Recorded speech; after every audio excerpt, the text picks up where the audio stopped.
Management. Surgical procedure.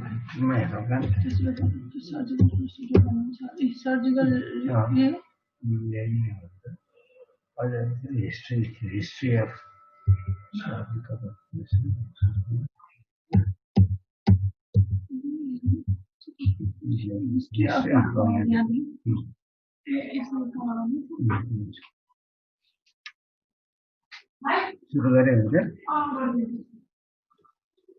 Today we are going to start about the cataract surgery. Means first of all, history of cataract surgery. How this procedure is established. Let us talk about the history. Susruth was the first surgeon of the world who has done the cataract surgery in India, and his procedure was the couching. When Alexander the Great wanted to conquer the world, he came to India but defeated in India, and then he returned to Europe. While returning to Europe, he carried some surgeons and learned people to the Europe. And the process of cataract surgery was started in the Europe also.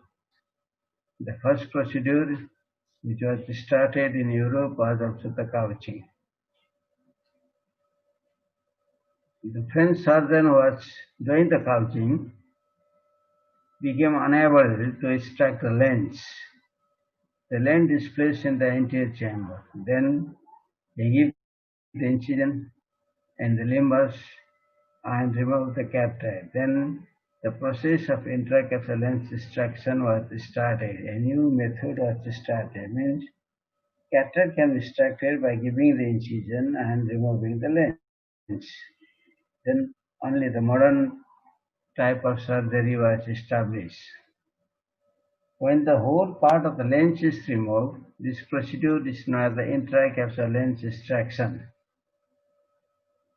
When part of the capsule, posterior capsule, part of the anterior capsule is left intact, the nucleus and cortical matter is removed. This procedure is known as the extracapsular lens extraction.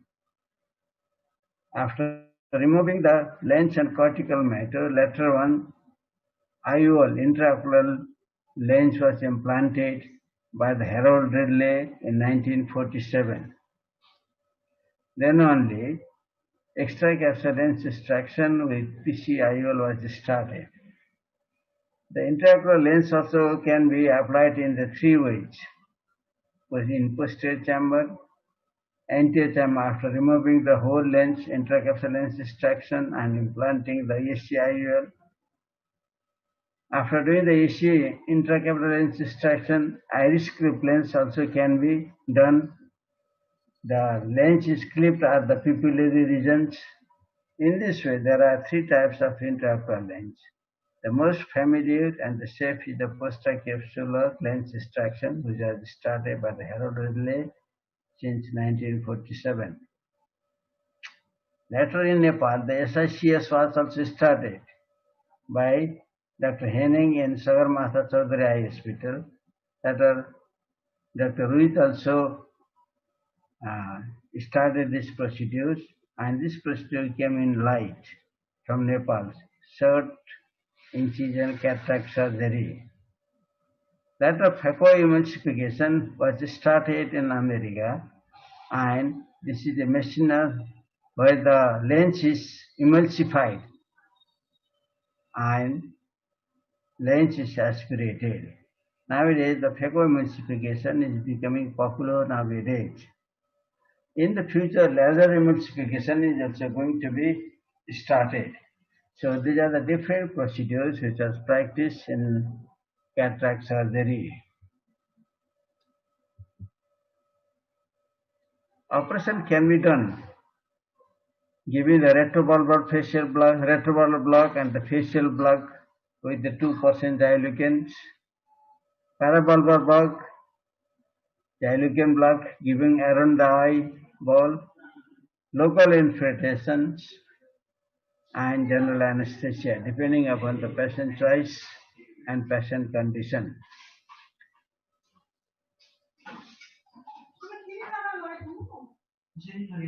Before going to the cataract surgery, you should do some procedures like pre-operative evaluation. The Elegant reaction, whether the patient has Elegant reaction or not, pre-operative complications, retrobulbar hemorrhage, and perforation of eyeball, they can occur during the pre-operative procedures.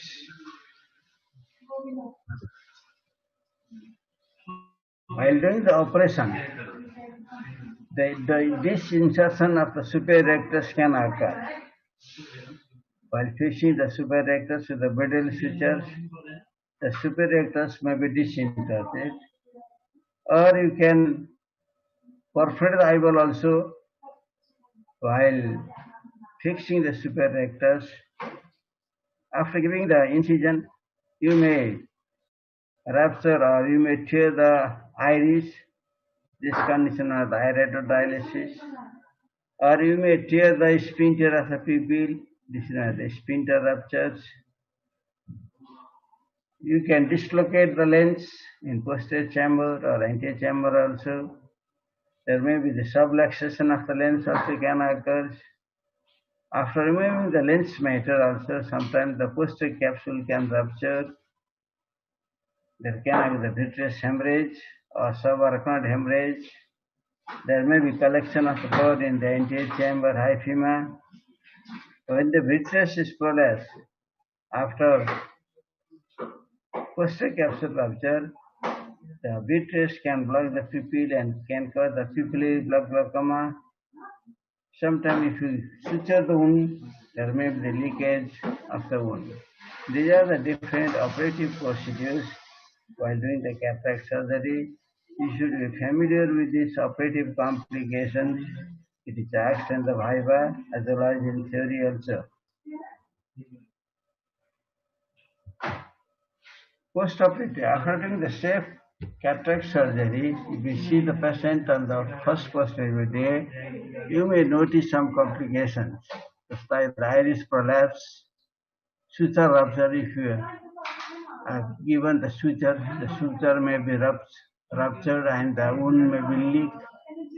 There may be the chances of endophthalmitis, which can occur 1 in 1,000 cases. Sometimes the intraocular lens can sink, sunset sign, or can be in the upper part of the pupillary region, sunrise sign. There may be the corneal edema due to the endothelial loss. While doing the cataract surgery, you may give the injury to the endothelium. If there is damage to the endothelium, the cornea stroma takes a lot of water and undergoes the swelling. This condition of the corneal edema, which can be detected on the first post-operative day. Cystoid macular edema. Sometimes the collection of fluid in the macular area, this condition of cystoid macular edema. Sometimes a retinal detachment can occur while extracting the lens. There may be the traction in the retina that can lead to the retinal detachment, especially in the IMIFs. RD can occur. Vitreous hemorrhage. The blood from the wound may go through the pupillary regions and rupture posterior capsule and collate in the vitreous, giving rise to the vitreous hemorrhage, or chronic endophthalmitis also can occur after 7 days. That is the chronic endophthalmitis. In this way, these are the post-operative complications of the cataract surgery. These are also divided in this way, early and the late. If you remember the early and the late, that will be later. And it is just usually asked in the viva. Anomalies of the lens shape and position. Sometimes we are going to discuss about the next chapters, anomalies of the lens shape and position. Sometimes There may be the coloboma, hole in the lens. This condition known as the lens coloboma. Sometimes lenticuponus, the lens becomes cone-shaped. It may be posterior lenticuponus or it may be antico-lenticuponus. This is the congenital effect. Lenticoglobus. Sometimes the lens may be the small microphakia or microspherophakia. These are the different abnormal position of the lens. Another condition is ectopia lentis, lens not in the normal position, not in the visual axis. There are two types of ectopia lentis. One is acquired, another is hereditary.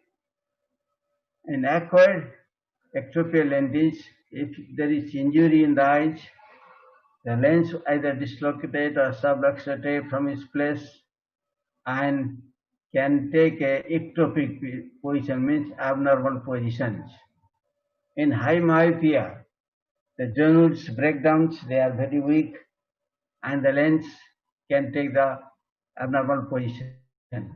Anterior syndrome, Brooke-Thalmus, means this is a congenital glaucoma, hypermature senile cataract. These are the acquired condition where the lens can take the abnormal position. In hypermature, the granules are very weak, so it takes, means it has the abnormal position due to weakness of the granules. The lens has the abnormal position. The hereditary causes are the Marfan syndrome, M-A-R-F-A-N, Marfan syndrome, Weill-Marchesani syndrome, homocystinuria, and aniridia. These are the hereditary conditions where the lens is in ectopic position.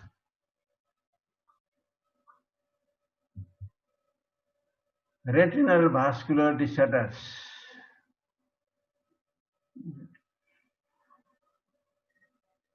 यो त म्याडमले पढाउँछु भन्नुभएको थियो के अरे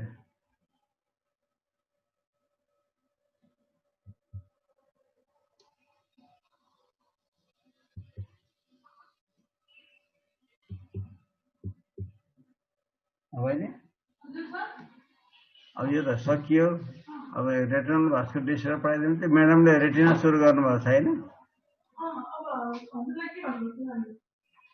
मान्छे retina सुरु गरेछ भन्नुहुन्थ्यो सक्यो अनि त्यो चाहिँ सक्यो के पढाउनु त अरु स्लाइड छैन मसँग छैन त्यही पढाइदिनु त Now let us retinal vascular disorders. Diabetes is known since the time of Charak, about 3000 to 4000 years back. Charak has described in his book about the diabetes. All of you know about the diabetes. There are type 1 and type 2 diabetes. In Nepal, 15 to 20% of people are suffering from diabetes in urban area, whereas in the village there are 3 to 4%.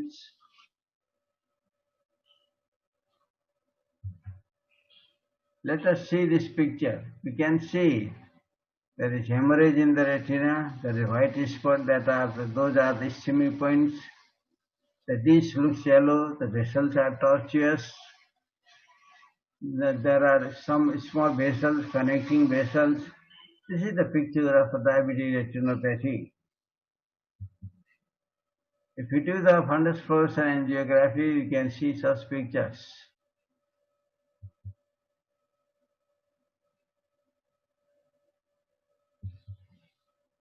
These are the cotton voltage spots, bleedings, types. Insulin dependent diabetes mellitus, type 1 diabetes, and non-insulin insulin dependent diabetes mellitus, type 2. We may have already studied in medicine about the type 1 and type 2 diabetes. In type 1 diabetes, it occurs if the type 1 diabetes occurs and up to 10 to 20 years of age.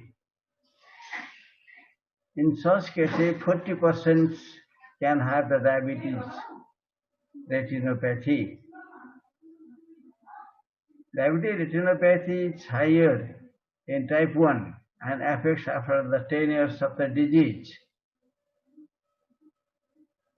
Non-insulin diabetes mellitus, which can occur in later age, 50 to 70 years of age, and in this case, 20% of diabetic retinopathy can occur.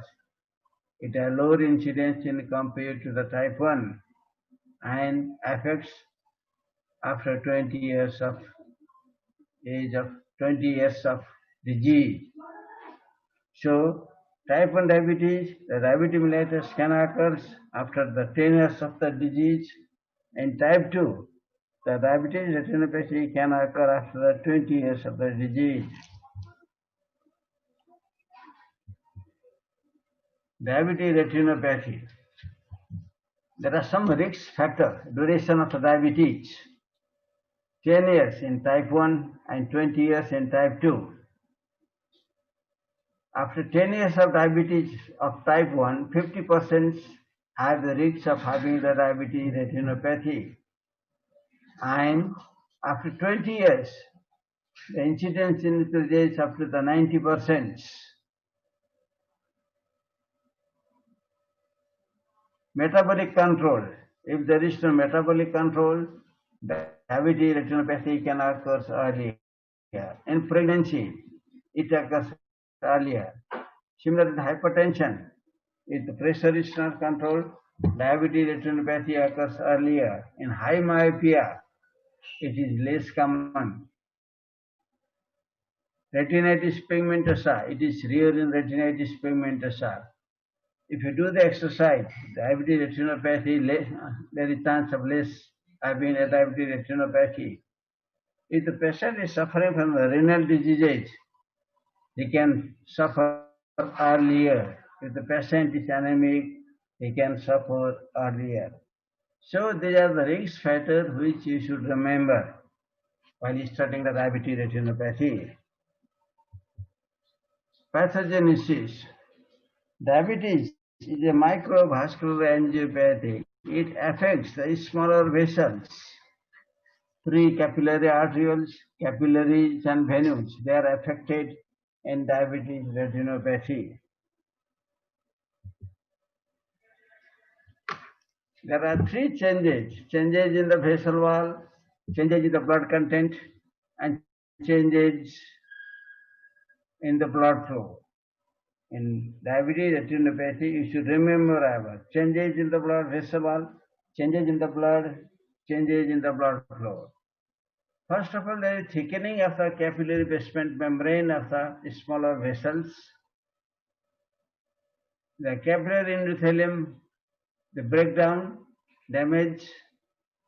When it breaks, there is proliferation of the endothelium. When there is damage, there is collection of the platelets, aggregation of the platelets. When platelet is aggregated, then it blocks the flow and that causes less oxygen supply, nutrition supply to the cells. Side by side, when blood sugar is high, then the stickiness of the RBC occurs. The RBC, having the normal shape, changes its shapes. When it changes its shapes, when there is more increased stickiness, then there is effective oxygen transport to the cells. As the platelets are aggravated at the damaged site, they occlude the vessels. So, damage of the endothelium, aggregation of the platelets, changes of the oxygen carrying capacity of the RBC, these all conditions, they give the less supply of the oxygen to the cells.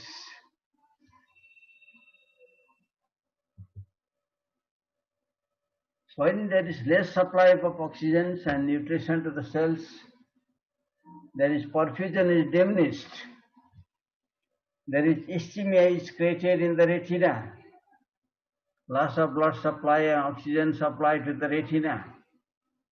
That leads to the retinal hypoxia.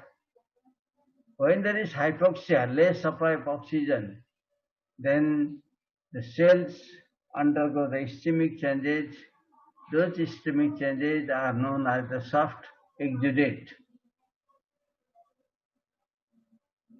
To supply the oxygen and nutrition is necessary, so new vessels, arteriovenous shunts, new vessels, they are formed after the formation of the new vessels growing factors. New vessels growing factor, NVGF, they are secreted, so new vessels are formed, AV shunts are formed, neovascularization is formed.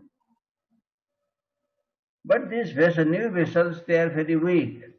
So there is leakage of the blood from the new vessels. And when there is leakage of the blood from the new vessel, there is hemorrhage in the retina. And when there is hemorrhage, the retina becomes edematous and hard exudate collection also occurs. Means the cholesterols and other cells, they are deposited in the retina, and those are known as hard exudate. Soft exudate is due to the ischemic changes, white in color, whereas in hard exudate, this is the collection of the cholesterol and other products, and they look slightly yellow in compared to the soft exudate. Types. The retinopathy is divided into three types: background, early, pre-proliferative, and proliferative. In early stage, there is hypoxia, new vessel formations. In pre-proliferative stage, there is leakage of the blood, and proliferative stage, there is fibrosis, which can pull the retina. So these are the different types of diabetes according to this stage. Background diabetes retinopathy. The microaneurysm, the small vessels which develops, it develops in inner nuclear layers, the leakage of the blood, small round dots are seen in the nuclear layer, mostly in the temporal retina and macula can occur. Sometimes the hemorrhage can occur in the middle layers of the retina. They are seen just like dot and blood configurations. They seem like the flame separated, flame of the file, just like the flame separated hemorrhage from the superficial precapillary arterioles. They follow the retina nerve fiber layers. So these are the changes in background diabetes retinopathy. Hard exudates, they are collected in the inner plexiform layer, inner nuclear layer, they are yellow in color. Retinal edema, located in the outer plexiform layer and inner nuclear layers. The fovea, they look like the cyst-like appearance. It obscures the retinal pigment epithelium and the choroid. Usually early background diabetic retinopathy, no macular edema is seen. If you control it, good metabolic control, then the condition can subside.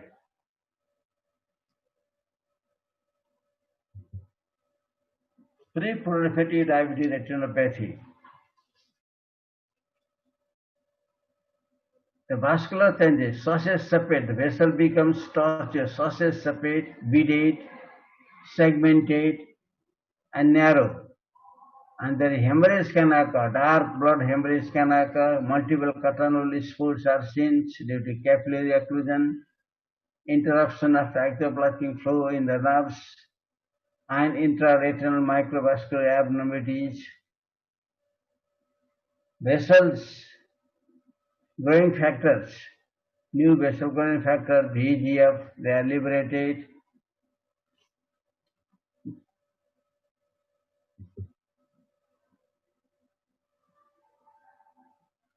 Yeah.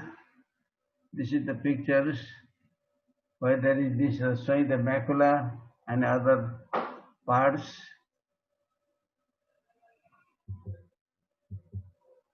Investigation. Close was after dilating the pupil with ophthalmoscope. You can do the fundus fluorescent angiography where you can see the leakage of the dye. OCT, ocular computerized tomography, for the macular edema, retinal edema, subretinal fluid collections, they can be seen. Treatment, if extensive non-perfusion detected and the diminished visions, you can plan for the photocoagulation, laser therapy. If no extensive non-perfusion, laser can be rejected. You can wait and watch, and if there is extensive non-perfused area, then only you can do the laser treatment. Proliferative diabetic retinopathy or advanced diabetic retinopathy. It affects 5 to 10% of the diabetic populations. There is increased risk of the suppression of the post-vitreous and increased risk with the proliferative diabetic retinopathy for insulin-dependent diabetes mellitus and 60% risk after 30 years of diabetes. Proliferative diabetic retinopathy can occur in 60% after 30 years of diabetes. Clinical feature. There are new vascularizations. New vessels can be seen around the disc, or it can be in other parts also. There is vitreous detachment, post-vitreous detachment. There may be the vitreous hemorrhage and fibrosis. When there is development of the fibrosis, the traction bands are developed which pulls the retina and causes tractional retinal detachment. There may be the new vessel formation in the iris and pupillary area and the angular structures. These new vessels secrete the more fluids, aqueous, and that leads to the rise of intraocular pressure causing neovascular glaucoma. And when the retina reaches at this stage, at the proliferative stage, then this is known as the burnt out retina.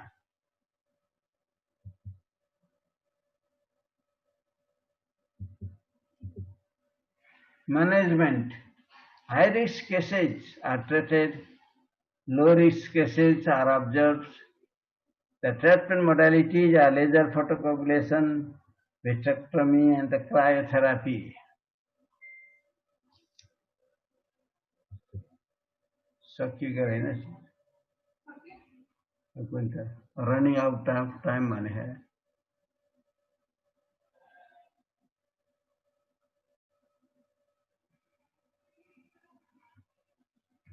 सकिएको हो कि अझै छ central retinal भेन अक्लुजन हजुर त्यो slide त सकियो टाइम छ नि 10 मिनेट ल 10 minute Next is the central complication of diabetic retinopathy. Predisposing factors are age after 60 years of age, systemic hypertension,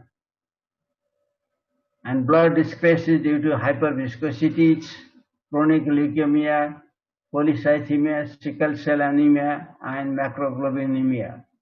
These are the conditions predisposing factors where the central retinal vein occlusion can occur.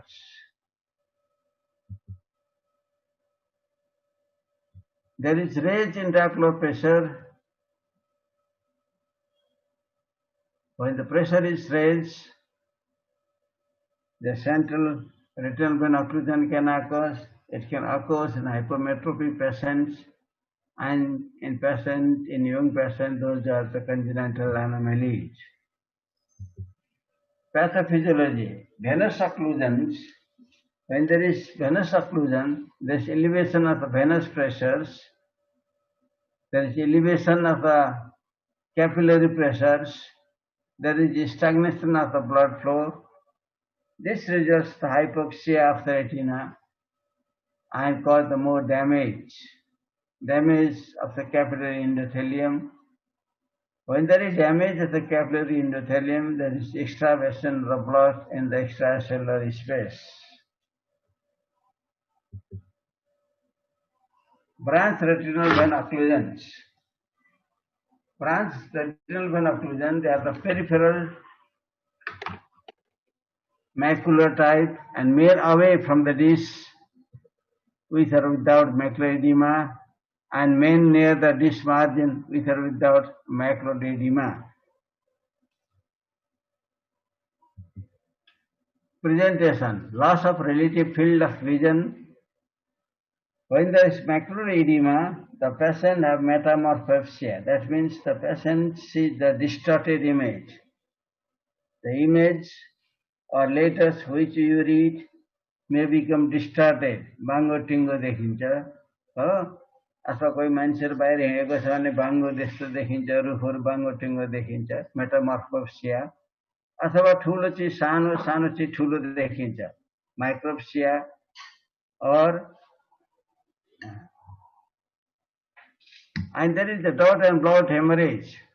You can see the cotton spurs and the retinal edema. These are the features where you can see in the macular edema. Ophthalmology means ophthalmoscopy. You can see the dilated tortuous veins. You can see a flame-shaped hemorrhage, dot and blot hemorrhage, retinal edema, and cotton spurs. These are the features which we can see through the ophthalmoscope. Sequelae. It takes 6 to 12 months for resolving, and while resolving there is vascular sheathing, there may be the chronic cystoid macular appearance, the macula looks cyst-like, there may be development of the microaneurysms, there is the collateral formations of the vessels, hard exudate, yellow exudates, they can be seen in the retina, and degenerative retinal changes can occur.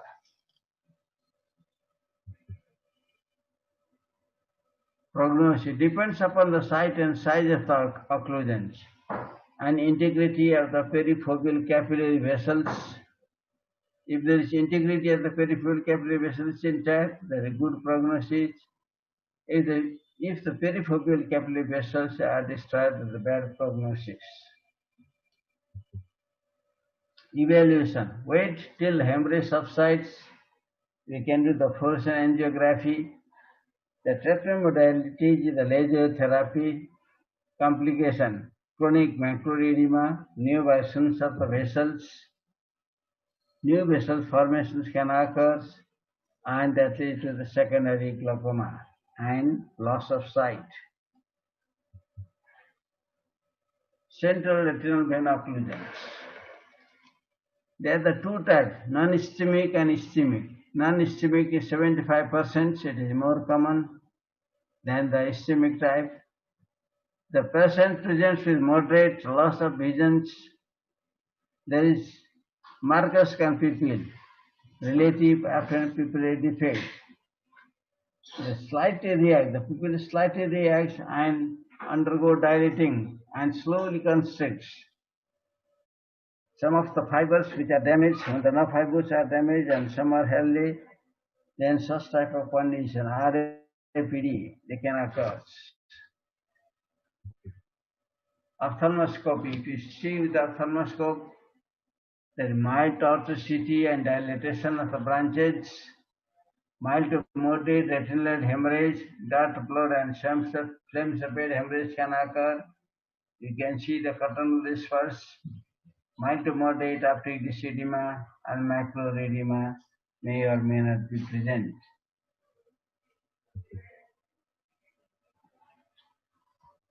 You can ask for the fundus fluorescein angiography. It will give about the retinal perfusion is present or not. The prognosis depends in 50% of cases if there is good perfusion of the retina.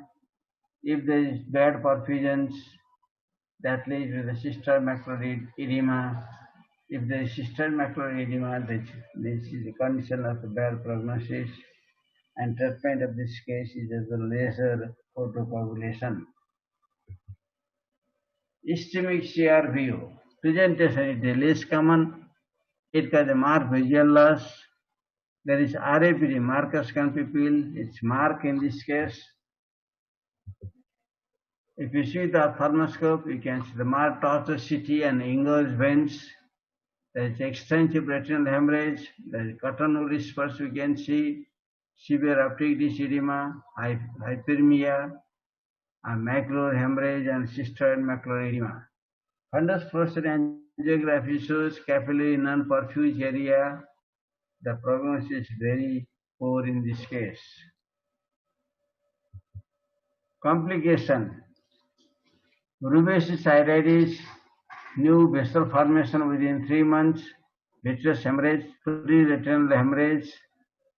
Treatment of this case is the pan-retinal photocoagulation. You can do the photocoagulation with the lasers of the whole retinal area. Retinal artery occlusions. Retinal artery occlusion is the direct communication of it is the direct continuation, not communication, it is the direct continuation of the internal carotid arteries. The causes in the heart, embolus formation from the heart and the rheumatic heart disease or valvular disease, carotid artery obstruction that occludes the retinal artery and can cause retinal artery occlusions. Types of embolus you might have already studied in the medicines and the mitral valves. The calcified embolus, the vegetation in subacute bacterial endocarditis, the thrombus formation in mitral, regurgitation, mitral stenosis, atrial fibrillations. They all can origin the site of the embolus and mixed matters. These are the conditions where the embolus can form and can occlude the artery. Carotid artery disease, the cholestatic emboli, Horenhus plaques, fibrinoplatelet embolus, and calcific embolus. They can also form they can cause the obstruction of the retinal artery. Other like the atherma, SLE, giant cell arteritis, temporal arteritis, retinal arteritis,